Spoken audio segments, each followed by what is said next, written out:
Welcome to the chapter on neurology. Before we get started, I'd like to take a second and mention that much of the neurophysiology for step 1 heavily relies on a strong anatomical understanding of the nervous system. This means we'll be covering a lot of anatomy throughout this chapter. Please recognize that you will likely have to take time to pause the videos and memorize a lot of material due to the nature of the content. Our goal is not to focus on memorizing the anatomy with you, rather it's to provide you with concise figures and tables that will make memorization easier, and then we'll focus on the important physiology and integrate the material by doing many practice questions. In the first section, I will be discussing the cerebral hemispheres and some of the major landmarks in this region. Let's get started. This is figure 8.1 from your text, which is an anterior view of the brain. First, let's go over the major grooves of the brain. These are also called fissures or sulci, and there are 4 major grooves that you need to be familiar with for step 1. These include the longitudinal fissure, the lateral sulci, the central sulci, and the parieto-occipital sulci. Let's look at each of these now. The central groove, which you can see right here, separates the 2 hemispheres and is called the longitudinal fissure. In this image, you can also see the lateral sulci right here, which separates the inferior temporal lobes from the superior frontal and parietal lobes.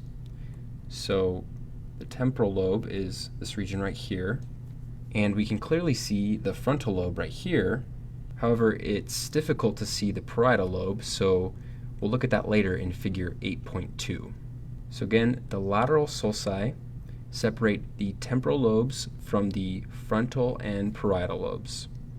In this image, we can see the cerebellum right here and the brainstem. Okay, let's look at a lateral view of the brain. This is figure 8.2, which is a lateral view of the brain.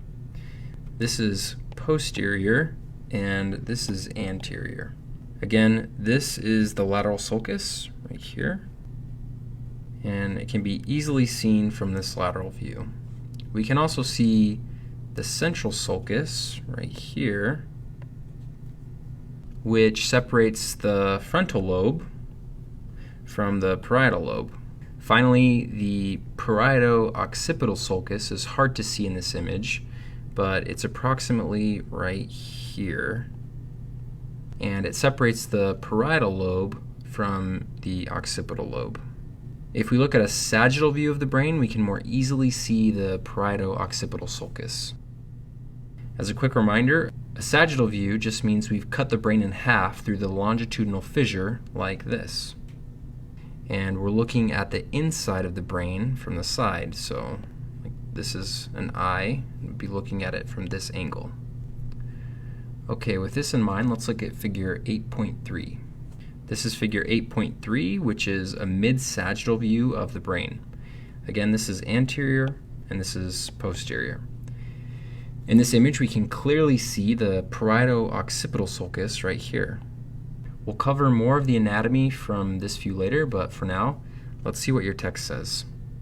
So again, the major grooves of the brain include the longitudinal fissure, the lateral sulci, the central sulci, and the parieto-occipital sulci.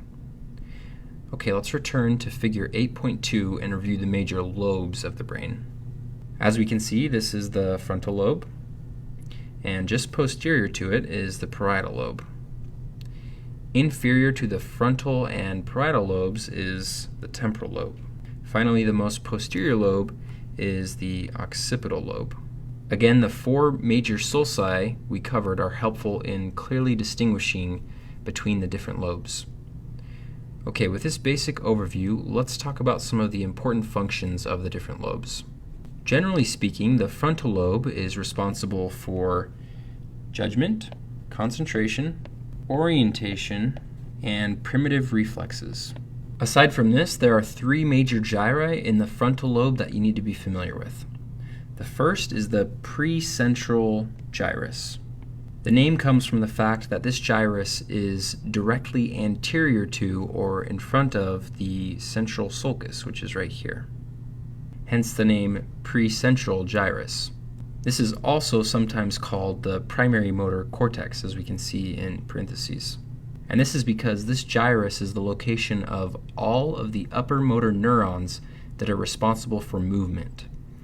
We'll talk about this more later, but essentially this single gyrus is what allows us to move. If the primary motor cortex is damaged, then the patient will experience complete contralateral paralysis. We'll talk about this more later, but it's important to know that the tracks from the motor neurons decussate or cross over to the opposite side of the body. This is why when the left primary motor cortex is damaged, the right side of the body is affected. Okay, with this in mind, let's do a question. What symptoms should you suspect in a patient who has damaged the left primary motor cortex? So, as we just discussed, the patient would be unable to move the right side of his or her body. This would include the right side of the face, the right arm, and the right leg. So, right-sided paralysis. Again, this is because the tracks from the upper motor neurons from the primary motor cortex decussate or cross over to the opposite side of the body. Okay, the second important gyrus that you need to be familiar with for step 1 is located right here. This is called the frontal eye field. You need to know that it's anterior to the primary motor cortex and it's associated with eye movement. It's important to know that if the frontal eye field region is damaged, then the patient's eyes will deviate to the ipsilateral side. Okay, with this in mind, let's do another question. How would the left and right eyes be impacted if the left frontal eye field region was damaged? So the left frontal eye field region. So both eyes would deviate to the left. Remember, damage to the frontal eye field region results in deviation of both eyes to the ipsilateral side.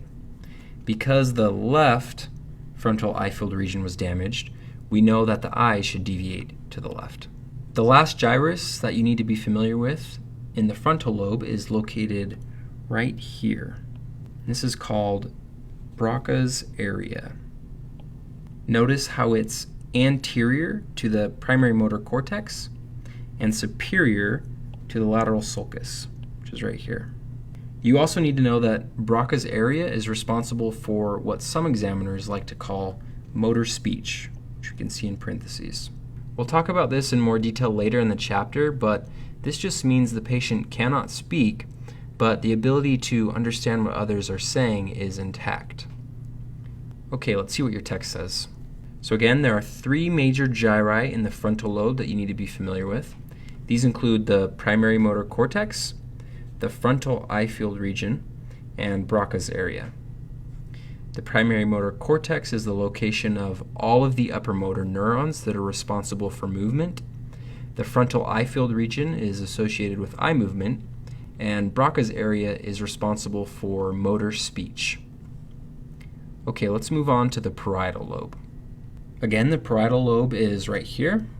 It's posterior to the central sulcus, superior to the lateral sulcus, and anterior to the parieto-occipital sulcus. There are 2 important gyri in the parietal lobe that you need to be familiar with for step 1. These include the postcentral gyrus and the angular gyrus, which isn't labeled in this image, but it's about right here.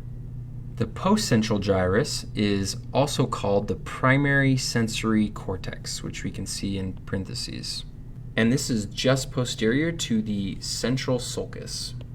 This is very similar to the primary motor cortex, but instead of housing the upper motor neurons that are responsible for movement, this cortex is responsible for processing sensations throughout the body.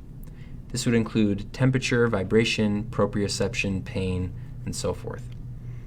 We'll talk about this more later, but it's important to know that the sensory information also decussates or crosses over to the opposite side of the body. This is why when the left primary sensory cortex is damaged, the right side of the body is affected.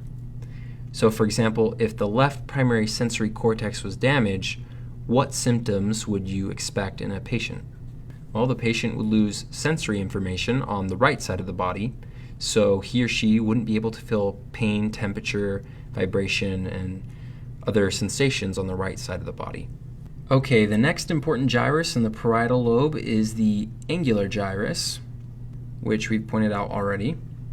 And the angular gyrus is associated with performing mathematical calculations, writing, distinguishing left from right, and identifying fingers on the hand. If the angular gyrus in the dominant parietal lobe is damaged, then the patient will be unable to perform these functions, which results in a syndrome called Gerstmann syndrome. It's also important to know that damage to the non-dominant parietal cortex and the dominant parietal cortex will result in different symptoms. If the non-dominant parietal cortex is damaged, then the patients will experience something called hemispatial neglect. Let me write that out. Hemispatial neglect. This is a disorder where the patient has a deficit in awareness to one side of space. For example, if the right parietal cortex is damaged, then the patient will be unable to notice things occurring in the left visual field. Okay, let's do a couple questions. A 64-year-old right-handed female is brought to the emergency department after the sudden onset of tingling and burning on the right side of her body. Upon examination, there is a complete loss of sensation of the right arm. What region of the brain is damaged? Okay, let's break down the question. With most neuro-related questions, you'll notice the question stem will often mention if the patient is left or right-handed. This is important because it tells you what is the dominant hemisphere in the patient. In this patient, we can see that she is right-handed, which means the left hemisphere is the dominant hemisphere. Also notice that the patient developed somatosensory abnormalities, which progressed to a complete loss of sensation of the right arm. We're asked what region of the brain is damaged. Because this patient is experiencing sensory deficits on the right side of the body, we can deduce that the left parietal lobe must be involved, specifically the left primary sensory cortex of the parietal lobe. So, left primary sensory cortex. Remember, all sensory and motor information crosses over to the opposite side of the body. So if the right side of the body is affected, then we know that the left side of the brain must be involved. Okay, let's extend this question a little more. If the entire parietal lobe was involved, what other symptoms would you suspect in this patient? Okay, so we know that the left parietal lobe is damaged, and we also know that this patient is right-handed, so her left hemisphere is the dominant hemisphere. So left is dominant.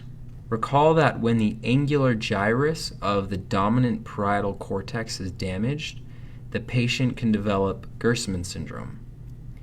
Because the question states that the entire parietal lobe was involved, and we know that this is the left or dominant hemisphere, we can deduce that the angular gyrus must be involved.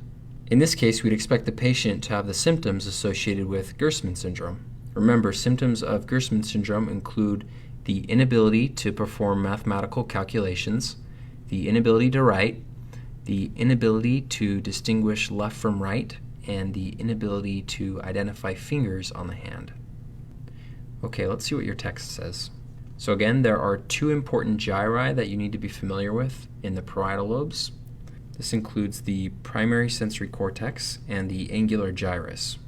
Again, the primary sensory cortex processes all the sensory input from the contralateral side of the body, and the angular gyrus is involved in performing mathematical calculations, writing, distinguishing left from right, and identifying fingers on the hand. It's also important to remember that damage to the angular gyrus of the dominant parietal cortex results in Gerstmann syndrome, and damage to the non-dominant parietal cortex results in hemispatial neglect. Okay, let's move on to the temporal lobe. The temporal lobe is right here, It's inferior to the lateral sulcus and anterior to the parieto-occipital sulcus. There are two important gyri that you need to be familiar with for step 1. These include the superior temporal gyrus and the fusiform gyrus. The superior temporal gyrus is right here, and it's just below the lateral sulcus. This gyrus contains two important regions that you need to know for step 1. This region here is the primary auditory cortex, which is responsible for processing auditory stimuli. Slightly posterior to it, right here, is Wernicke's area, which helps the patient comprehend what others are saying and also helps the patient speak in a logical manner. We'll talk about this more later. The fusiform gyrus cannot be seen very well from this angle, so we'll talk about this more in a second when we're looking at a coronal view of the brain. In addition to these two gyri, you also need to be familiar with the hippocampus, the amygdala, and the uncus of the temporal lobes. In order to see these, we'll need to look at the brain from a different angle. Again, this is figure 8.1, which shows an anterior view of the brain.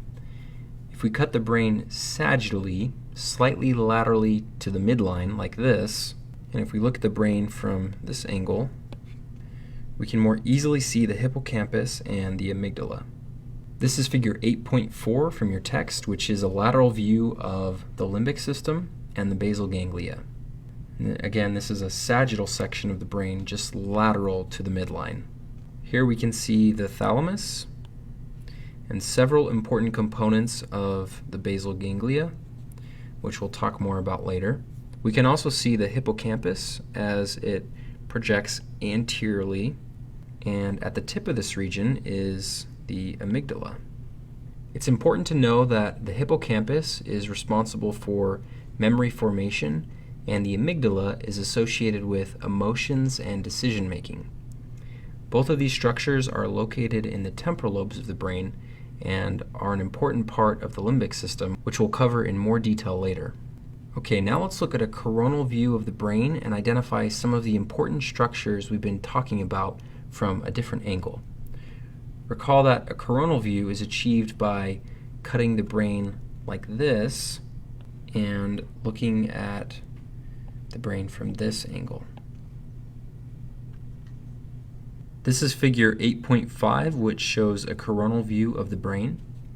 The lateral sulcus is right here. So the temporal lobe is the region inferior to the lateral sulcus, right here. The hippocampus is right here, and the amygdala is right here. The uncus can be seen right here, and it projects medially. You can see it a little better right there because it's not covered up. It's important to know that the uncus is associated with seizures, and it can also compress the third cranial nerve during an uncal herniation. An uncal herniation just means the brain is being compressed, which causes the uncal regions to press on the brainstem. The fusiform gyrus is right here, and it's just between the hippocampus and the inferior temporal gyrus. It's important to know that the fusiform gyrus is responsible for facial recognition. Okay, with this in mind, let's do a question. A 63-year-old male had a stroke 1 week ago, and he no longer recognizes his wife or children when they enter the room. What region of the brain was likely damaged? In this question, you need to know that the 63-year-old patient can no longer recognize faces. This is also called prosopagnosia, and this is caused by damage to the fusiform gyrus, as we just learned. Okay, let's see what your text says. There are 6 areas that you need to be familiar with in the temporal lobes for step 1. These include the primary auditory cortex, Wernicke's area. Remember, both of these are in the superior temporal gyrus. The hippocampus, which is responsible for memory. The amygdala, which is associated with emotions and decision making. The fusiform gyrus, which is responsible for facial recognition. And the uncus, which is associated with seizures and can also compress the third cranial nerve during an uncal herniation. Okay, let's talk about the occipital lobe. Again, this is figure 8.3, which is a mid-sagittal view of the brain. This is anterior and this is posterior. Recall that the parieto-occipital sulcus separates the parietal and occipital lobes. For step 1, it's most important to know that the occipital lobe houses the primary visual cortex. Damage to the occipital lobe would result in visual impairments, which we'll talk about in more detail when we cover ophthalmology. Okay, now that we've covered all of the major lobes and important landmarks, let's move on to discussing the homunculus. This is figure 8.6 from your text, which shows the homunculus. The homunculus is a representation of the body superimposed over the precentral and postcentral gyri. This figure may seem confusing at first, but it's actually pretty straightforward. So it's a coronal view of the precentral and postcentral gyri, and there's a human body overlaying on top of the gyri. If you can memorize this figure, then you'll know what part of the brain is responsible for producing the movement and sensation associated with each part of the body. For example, this image shows us that the medial aspect of the gyri are responsible for producing movement and sensation in the legs, because there's a leg right here. As we move more laterally, we can see that the arm, the face, the tongue, and the upper GI tract are all represented by these regions of the precentral and postcentral gyri. Okay, so now we're going to do another question. A tumor originating from the medial aspect of the right parieto-occipital sulcus projects anteriorly, compressing the postcentral gyrus. What symptoms would this patient likely experience? Okay, for this question, let's pull up figure 8.3 so we can clearly see what the question is referring to. This is figure 8.3, which shows a mid-sagittal view of the brain. And again, this is anterior and this is posterior. From the question, we know that the tumor originates right here near the parieto-occipital sulcus. And we also know that it's projecting anteriorly, like this. As we can see, the central sulcus is right here, which means the postcentral gyrus would be about right here. As we just learned, the medial aspect of the homunculus is responsible for producing movement and sensation in the legs. Because we know the tumor is only compressing the postcentral gyrus, we'd expect sensation to be abnormal and movement to be intact. So in this case, we'd expect the patient to have sensory abnormalities affecting the contralateral leg. From the question, we know the right postcentral gyrus is being compressed, so the patient would likely have sensory abnormalities affecting the left leg. So again, the right postcentral gyrus is affected, which would result in sensory abnormalities of the left leg. Okay, let's do another question. A 70-year-old woman presents with paralysis of the right leg. What region of the brain is likely damaged? So this question is pretty straightforward. From the question, we know that the right leg is paralyzed, which should make you think of the precentral gyrus. This is because the precentral gyrus is responsible for movement. Let's pull up figure 8.6 so we can see what part of the homunculus is affected. So again, this is figure 8.6, which shows the homunculus. Recall that the precentral gyrus is responsible for movement and the postcentral gyrus is responsible for sensation. In this case, the medial aspect of the precentral gyrus is affected. Because the patient's right leg is paralyzed, we can deduce that the left lobe is damaged. So again, the medial aspect of the left precentral gyrus is damaged. Okay, before we wrap up section 1, let's briefly discuss something called the internal capsule. Again, this is figure 8.5, which shows a coronal view of the brain. Recall that the precentral gyrus, or primary motor cortex, is the location of the upper motor neurons, which are responsible for movement. These neuronal cell bodies have axons that project down into the brain. So if we imagine that the precentral gyrus is right here, and these are all upper motor neurons, then their axons would move through the brain like this. This region here is called the internal capsule, and for step 1, it's important to know that the internal capsule contains axons coming from the primary motor cortex. So all of these axons right here. So if we were to follow the pathway of a single upper motor neuron, it would start in the superficial part of the brain, as I've demonstrated by these red circles, and it would move down through the internal capsule. Okay, let's look at a transverse section of the brain. This is figure 8.7, which shows a transverse section of the brain. Recall that a transverse section is achieved by cutting from the anterior part of the brain to the posterior part of the brain, such that we're able to view the brain from above. So this is anterior, and this is posterior. As we can see, the internal capsule is this region right here. It's important to know that the internal capsule is broken down into 3 parts, which can more easily be seen on this transverse section.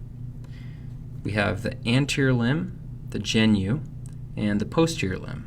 The anterior limb contains fibers from the basal ganglia, cerebellum, and other structures, but this isn't particularly high yield for step 1. For step 1, it's most important to remember that the anterior 2/3 of the posterior limb, so about right here, contains motor fibers or axons of the corticospinal tract. Corticospinal. We'll talk about this tract in more detail in section 2, but for now, just recognize that the anterior 2/3 of the posterior limb of the internal capsule is an important part of the pathway of the corticospinal tract. You also need to know that the posterior 1/3 of the posterior limb, so this region here, contains sensory fibers of the thalamocortical tract, which again we'll talk about later. Finally, the genu, so this region right here, contains motor fibers of the corticobulbar tract, which we'll talk more about in section 3.